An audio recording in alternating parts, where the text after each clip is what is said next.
What's going on, everybody? It's totally back again. This time, we're going to be doing something a little different than usual. This is going to be my version of fixing the Pittsburgh Steelers. Um, Usually, I just do mock draft videos and stuff, which there will be one at the end of the video, but I'm only going to be picking for the Steelers instead of all the teams. This is just for any Steeler fans that want to know what's kind of going on in the offseason and what I think maybe they should do and what they should address and so on and so forth. So just to get this video started off here, um, I'll show you what we're all going to be going through in this video. So this is the Pittsburgh Steelers 2024 offseason, and this is what I would do to help fix the Pittsburgh Steelers right now. So we're going to be going over key free agents that the Steelers currently have that they have not signed to an extension yet. We're gonna go over some salary cap cuts that they need to make, or at least I think they should make to free up some cap space, because right now they're currently about $5 million, over the cap. So they're definitely gonna need to clear up some space, especially if they want to do any free agent signings for sure. Then we're gonna go over some of the extensions I think they should make regarding the free agents that we discussed earlier. And then I'm going to go over some free agent targets when the open market hits that I think that they should look into. I have it listed here as trades, but really it's only going to be one trade that I'll be making with the Steelers here. And then we're going to go talk about some of the 2024 draft targets that they should look into, in my opinion. And then we're going to do a 2024 Steelers only mock draft sim at the very end. So let's get into it, boys and girls. So here are some of the key free agents for the Steelers that they have not re-signed yet. Mason Rudolph, not going to speak too long on it. I don't think they should re-sign him, even though he performed well towards the end of the season. He's not going to be, in my opinion, our franchise quarterback just because he had a couple good games. I don't think that, we should go sign him to some major deal. So I think that we should just let him walk. Got Levi Wallace here, was our CB2 this year on the outside. I kind of go back and forth on this one or not. We'll talk about it later in the video, but whether they should re-sign him or not. Shandon Sullivan is slot corner for us.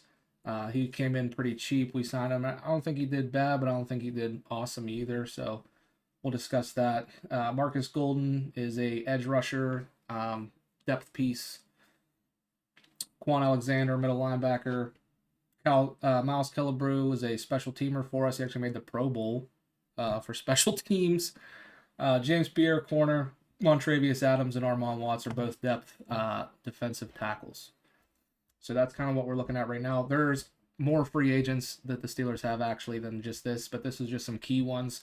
Most of the other guys you probably never even heard of or seen them on the field, so we're not going to speak on them. So the needed salary cap cuts for the Steelers. They already, as most of us know, cut Chukwuma Okorafor. I apologize. One of our tackles. He played right tackle. Whenever he got replaced by Broderick Jones through a fit, whatever, he was seeing himself out the door with that one. Presley Harvin, probably worst punter I've ever seen. to be 100% honest here. We kept him around for I don't know what reason, but he's finally out the door. Mitchell Trubisky also didn't do anything, wasn't the backup that we thought he was going to be, so he's already out the door. So with the core 4 cut, that saved the Steelers $8.7 million in cap space. Presley Harvin about 1.5. Mitchell Trubisky $2.9 million. So that, with those 3 cuts there, that left us at 5 over the cap. So now these are some cuts that I think they should make to free up some more space. Allen Robinson, that's a big one. He was a third wide receiver for us, didn't really do too much. He's slow and older now. $10 million you can free up pretty much by cutting him. Patrick Peterson, I liked the signing originally because I was like, okay, it's a vet that can come in. Joey Porter Jr. can learn under him, such and such. He had coming off a career year the year prior, but he looked like complete crap. There's talk about moving him to safety. I don't really want to do that. I'd rather just cut him and gain that $6.8 million in cap space back, and maybe we can put that into free agency signings to replace him. Not really looking forward to getting him back, so that'll free up, like I said, 6.8 million. Larry Ogunjobi, another depth like defensive line player. That'll free up another 6.2 million if we release him. And then Mason Cole, who is absolutely atrocious. You could argue that he'd be a decent backup center for you, but I'm not paying a backup center $4 million to back up whatever his successor is going to be. I don't believe it'll be in free agency. I think we'll be looking for a center in the draft, whether it be Jackson Powers Johnson, maybe Zach Frazier. I think we're going to attack that position a little earlier, that or tackle, and then, maybe you can address the center with like Cedric Van Pran that we'll talk about later in like the third round or something. I think those are two positions that we definitely need to address is center and find our other tackle that's going to play opposite of Broderick Jones. I'm okay with Dan Moore Jr. being there if we, God forbid, don't happen to draft one, but he is not a good tackle.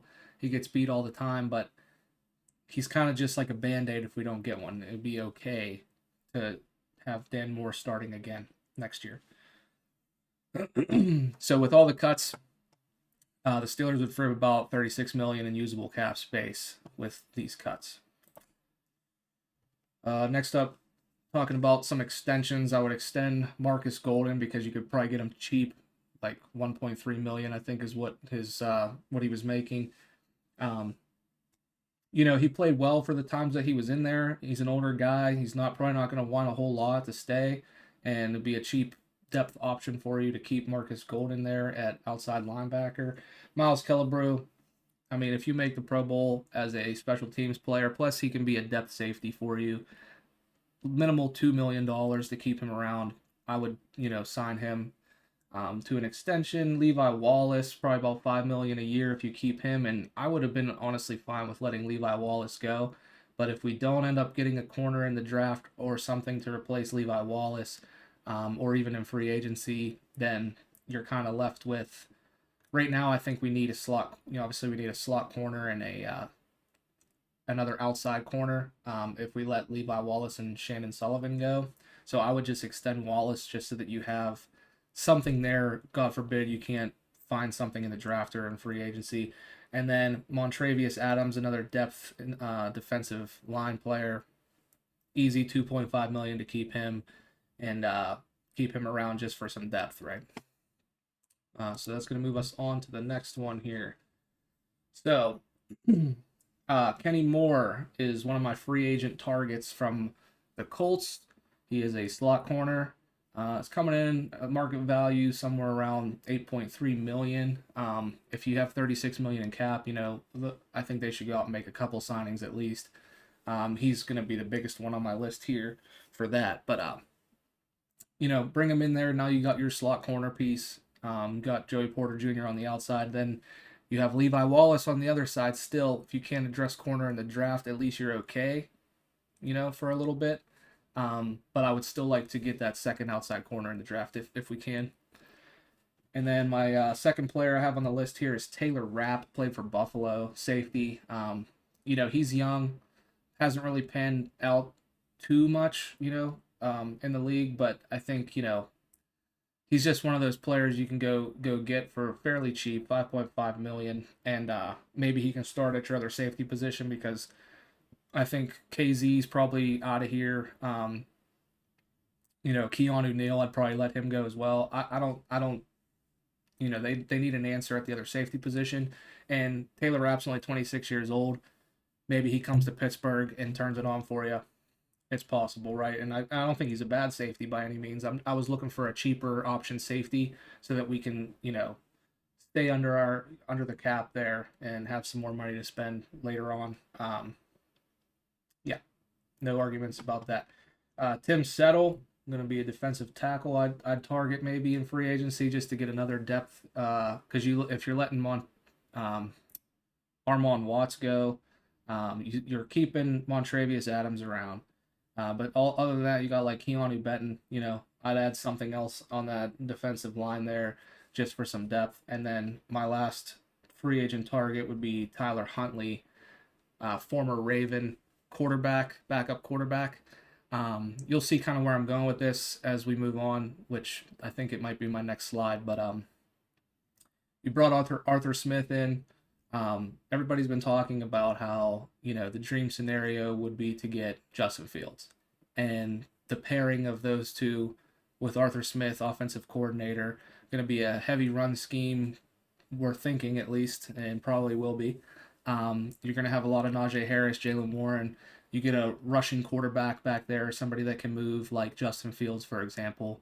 You could do a lot of different option plays, design quarterback runs, all that kind of stuff. So with the Tyler Huntley signing, if we still have Pickett, you go get Justin Fields. Tyler Huntley is your quarterback 3, and he's similar profile to like what Justin Fields is, that, he's a mobile quarterback. So that's just my only argument to bringing him in, because we're getting rid of Rudolph and Trubisky, so we're gonna need to grab some quarterbacks. Maybe they address it in the draft.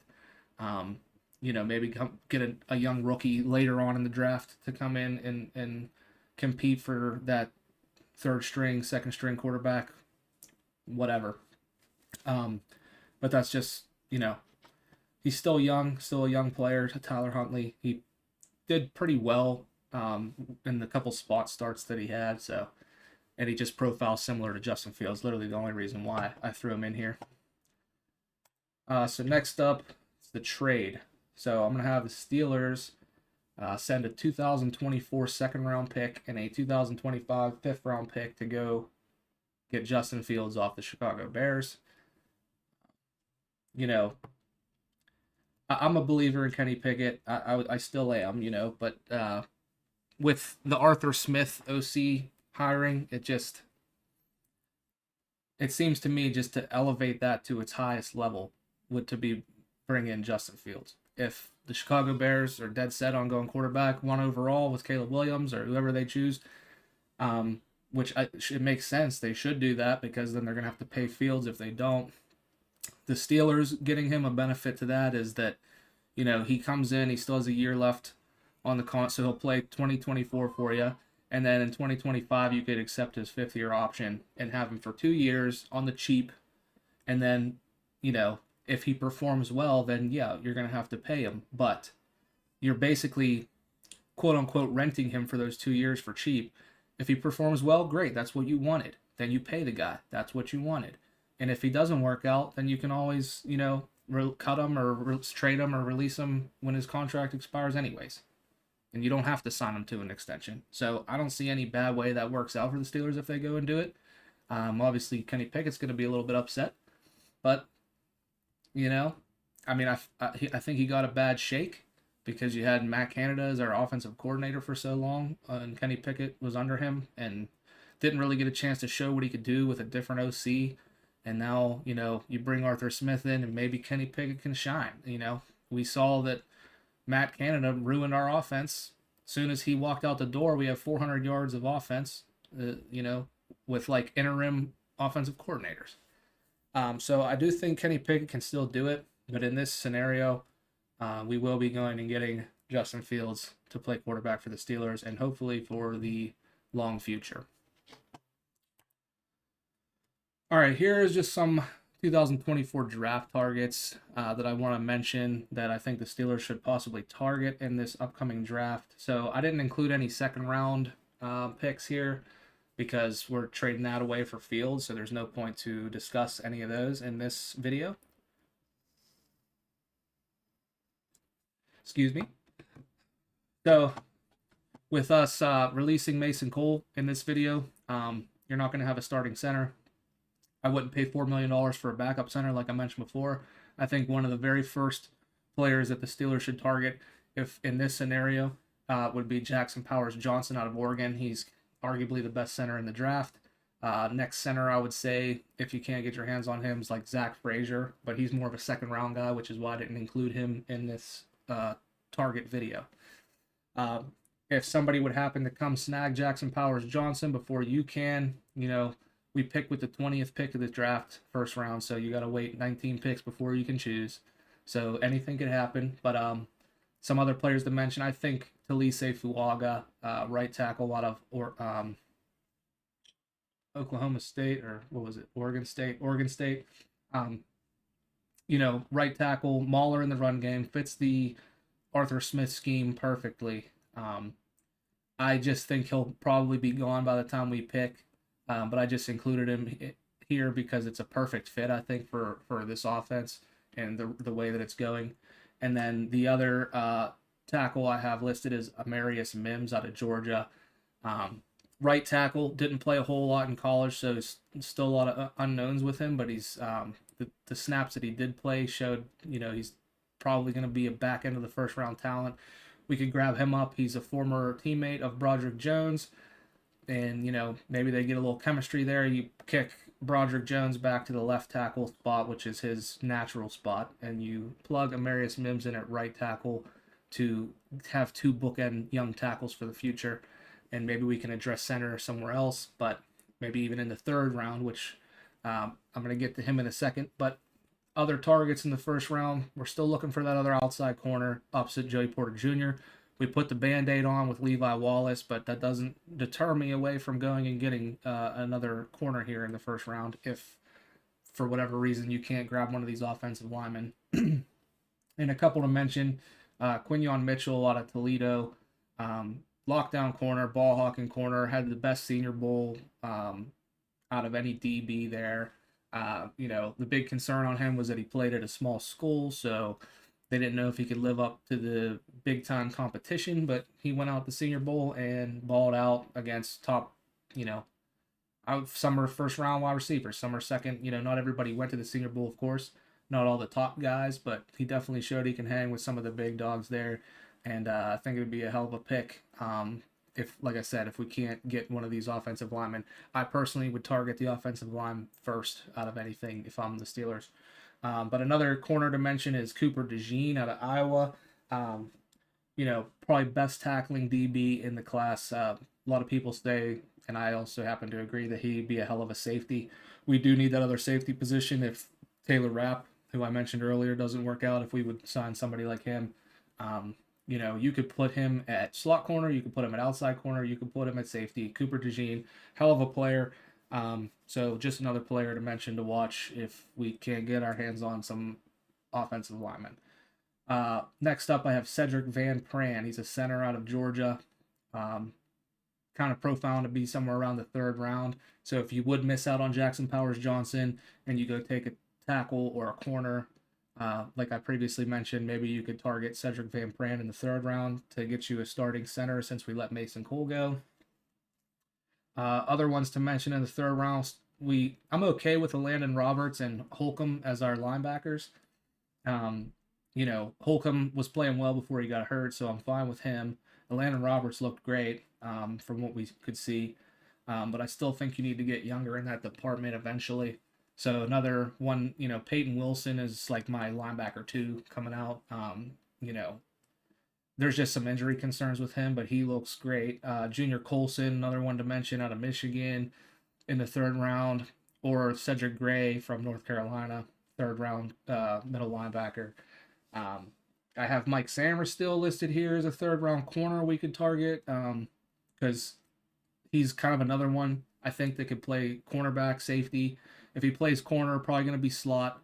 But we went out and got Kenny Moore in this scenario, so maybe you wouldn't target him there. But I would still target him maybe if you want to go put him at safety, or if Kenny Moore is more of just a rental guy for you, then until Sanders still is ready to step in and slot role, I wouldn't be opposed to still taking him there. Braden Fisk out of Florida State, defensive tackle, probably around the third round guy. He had a hell of a Senior Bowl as well. Looks really good. We definitely need to address some defensive line interior players. We need somebody to go along with Keanu Benton, and if Cam Hayward decides he wants to retire soon or whatever, you're gonna need to be able to replace him with some depth at least. And then in the fourth round, I was trying to find wide receiver talent down the board because I don't want to spend a high pick on a wide receiver, but I still think we need to address it. But this wide receiver class is very deep, so I think you get some value picks later on in the draft. A couple to mention: Luke McCaffrey is Christian McCaffrey's brother, wide receiver. Average sized. Could be a nice like slot player for you if you keep Deontay on the outside with Pickens on the other outside. Same thing with Malik Washington. Both good wide receivers that I would, target later on in the draft. Cole Bishop just here as a safety in case you want to take a shot at a late safety there. That I think he looks pretty good. He's not the most athletic safety out there, but he's solid. He plays, as good as you'd want. Um, he's just not an athletic freak that everybody raves about, right? But he's productive. Tommy Eichenberg, not just another linebacker to mention. I'm not going to go into, 6th and 7th round. We don't have a 5th round pick this year. But 6th and 7th round, we have 2 4th round picks. So, maybe you go get a wide receiver and a linebacker like Tommy Eichenberg or the safety, whatever.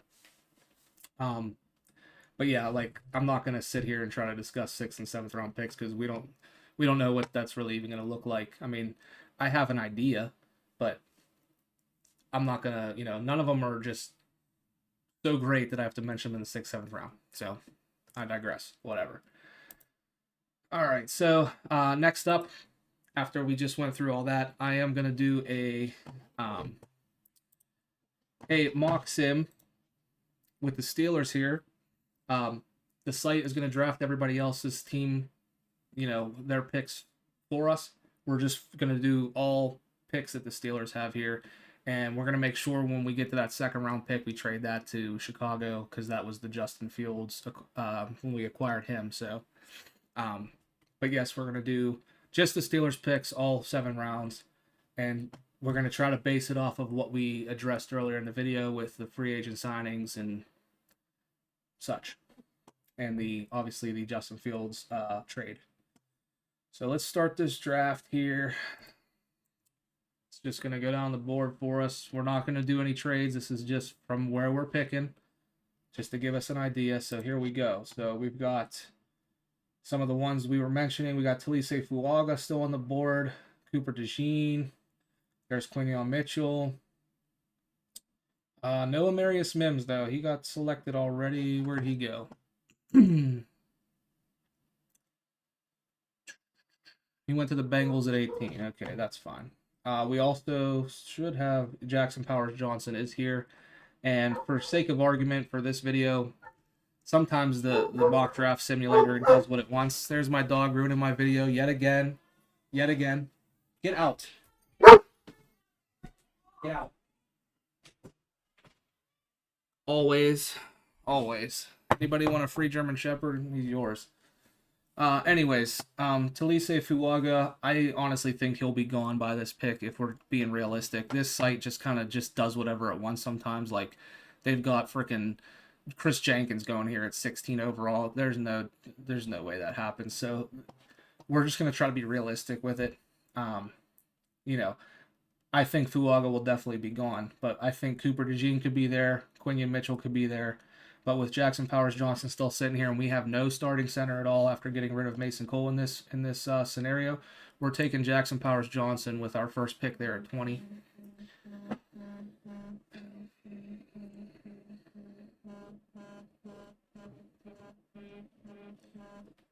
All right, we're back on the clock again here with our 2nd round pick, but like I said, we're going to trade this one to the Bears here. Oh, I forgot there was no trades in this mock, so I can't even trade it. But let's just, you know what? Let's go back. Sorry to have to do this in the video, but let's just go do it again. But this time we're going to put the trades in there so that we can at least get out of that pick. And we're just going to start over. So I apologize for that. But skip to my pick here. There we go. We'll do it over again. I'm sure that Jackson Powers Johnson is still going to be there, so it's not going to ruin us. Yes, he is. So, like it never happened, right? So let's skip to our 2nd round pick here. Still got Jackson Powers Johnson in the 1st round. All right, we're up again, but like I said, this one's going to the Bears. So let's trade this second round pick to the Bears. It doesn't really matter, because it's not going to affect this mock. I'm just giving them, I'm just trading a second round pick in 2025 from the Bears to the Steelers to get this second round pick off of us. This has nothing to do with anything. It's just to get rid of our second round pick because we traded it for Fields. So there we go. So the Bears are still on the clock there.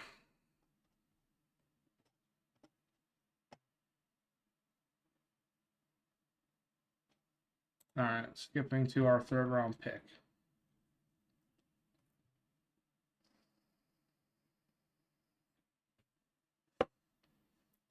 All right, here we are. Third round. What do we got?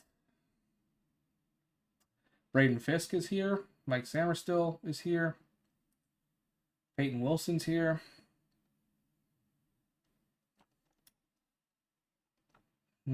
Cedric Van Perrin's here, but we already took our center. So that kind of sucks. Could have went tackle and got Cedric Van Pran in the third if we went that way.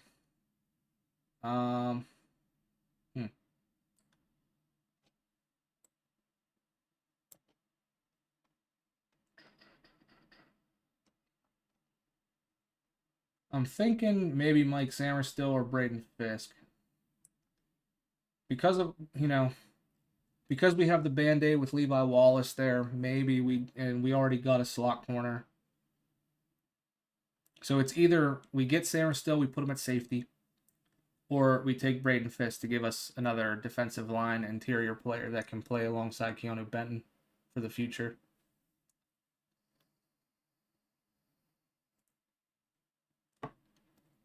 We went and signed a depth defensive interior with Tim Settle, but we also went and signed a safety with Rapp, but maybe Rapp can play. You know what? We're going to go Mike Samerstill. Because even though we went and signed Rapp, he can be a rotational kind of safety, or he can start and then you can kind of slowly inch Samerstill in there, or Samerstill can move all around the. He can even play outside corner really if you want him to. Just more defensive back depth that I think we need. So I'm okay with that. Let's skip to our fourth round picks. We have 2 in a row. See what we have for us here. All right, so Cedric Gray leaked into the 4th round. Could be a pick for us. Also looking at, I forgot to mention Jamari Thrash is another wide receiver I think maybe we could get late. There's Malik Washington if we want to get a slot wide receiver that had 1,400 yards and 9 touchdowns for Virginia last year. He's just later in the draft because he's a smaller player, and usually that's how it goes. Let's see what we have for. So let's look at linebacker, wide receiver.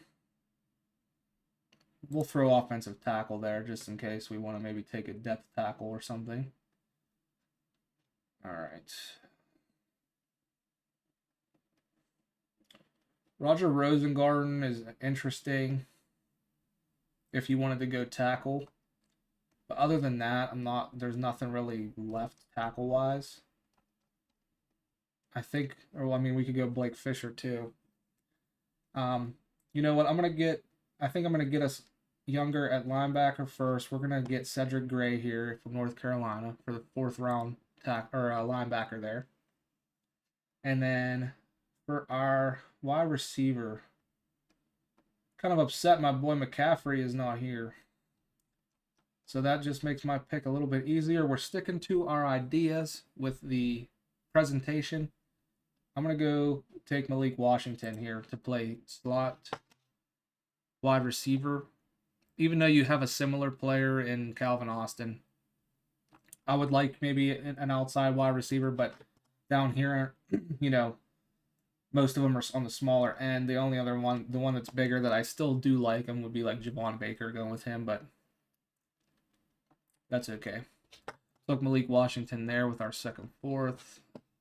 Let's see what else we have here for our 6th and 7th round picks.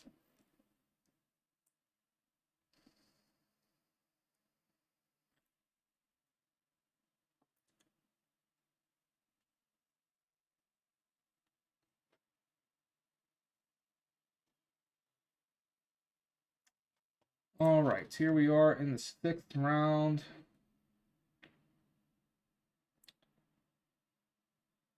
We addressed linebacker, corner, interior offensive line, got a wide receiver. Let's go back to all. Kind of forgot I was on that. Let's see.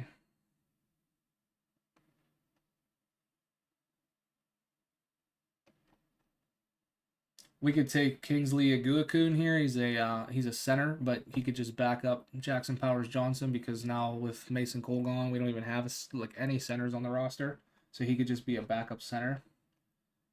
Uh,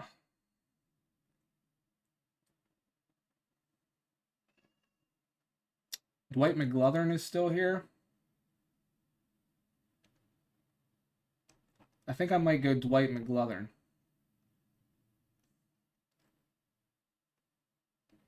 He's a bigger. I mean, he's 6'2", 188 corner out of Arkansas. I think he's actually pretty. I think he's a value pick down here in the 6th round. He's a pretty good corner, and he's bigger, so maybe he could. You never know. 6th round, maybe he steps into your other outside corner role after maybe next year or something. After we let Levi Wallace go the following year. I don't hate it. It's kind of looking for a safety as well, maybe. Tulia Tagovailoa is here.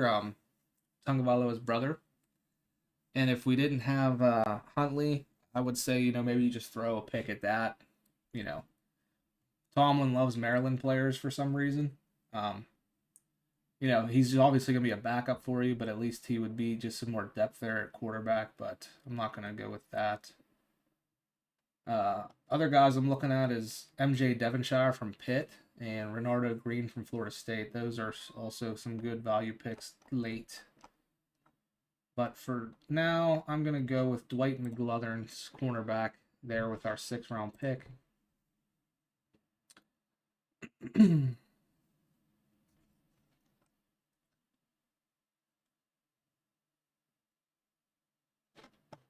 And here we are up again, 7th round. We still have Renardo Green and MJ Devonshire here. Renardo Green, I think, can play either corner or safety. He's listed as a safety from Florida State. Probably going to be my pick just as another depth safety. I'm a little upset because we couldn't find a tackle really in this draft that is worth grabbing because we went Jackson Powers Johnson with the first pick. If I could do it over again, which I'm not going to, but let's just say, we had no idea Cedric Van Pran would be there. And even in the real draft, you never know if he's going to be there. Since we're not doing trades, we could have moved up for somebody or whatever, but we're not doing trades in this mock. So we went with the sole need in Jackson Powers because we still have Dan Moore that can play the other tackle. Worst comes to worst. A little upset we couldn't grab a tackle, but we're going to go Renardo Green with the 7th pick here to finish it out to play safety. You brought Taylor Rapp in. You got Sammer Still, who's a slot guy that maybe can replace Kenny Moore after, we signed him in free agency. Maybe, it's not to a super long contract. You could have Mike Sammer still play the slot corner whenever Moore is gone. And then, Renardo Green can be your backup safety to Rapp or whatever. Not super thrilled with how this draft just went, but it is what it is. I could do this 10 times and I could get a different result. It's just a simulator, but I'm okay with it. No 2nd round pick, so it seems a little dull when you're looking at it, but we did get Justin Fields. So I'm happy with these first 4 picks. I mean, Jackson Powers Johnson needed that center. Mike Sainristil is a great DB, and he's versatile, so you can put him wherever you want, whether it's safety, corner, whatever, slot corner, whatever. Cedric Gray, we need some linebacker depth and replacements for like Holcomb and a Landon Roberts, maybe down the line. Malik Washington, like I say, is similar to Calvin Austin, which I'd still like to see them use Calvin Austin more. But I definitely think you need to get that slot guy figured out because we, for some reason, we were running like Allen Robinson, Pickens, and Deontay out there. I think like Calvin Austin should have been getting more playing time if it was up to me. But Malik Washington, he balled out at Virginia. He's on the smaller side, but maybe people said the same thing about Tank Dell last year, and look what he did. So I think that's a value pick there in the 4th round. Dwight McGlothern, another value corner, and Renardo Green, value. I think we got value in this draft for sure. I'm not upset with it that much, but that's gonna do it for my quick little fixing the Steelers video. Let me know what you guys think in the comments. If you like this kind of content, let me know about it. Give me a thumbs up. Give me a like. Give me a follow if you don't want to miss any of my future content. But just a quick little run through. Maybe we can do it again, switch some things up, because I am a Steelers fan, so this is the only team I'm going to do it with. But maybe we can, I'll make another presentation and we'll make some different signings or whatever, and we'll do another mock. Maybe we do one without Justin Fields in it to see what that looks like. And it'll be fun. But anyways, thank you guys for watching. If you did, I really appreciate it. Please like and subscribe if it's not too much bother for you, and I will see you guys in my next video. Have a great day.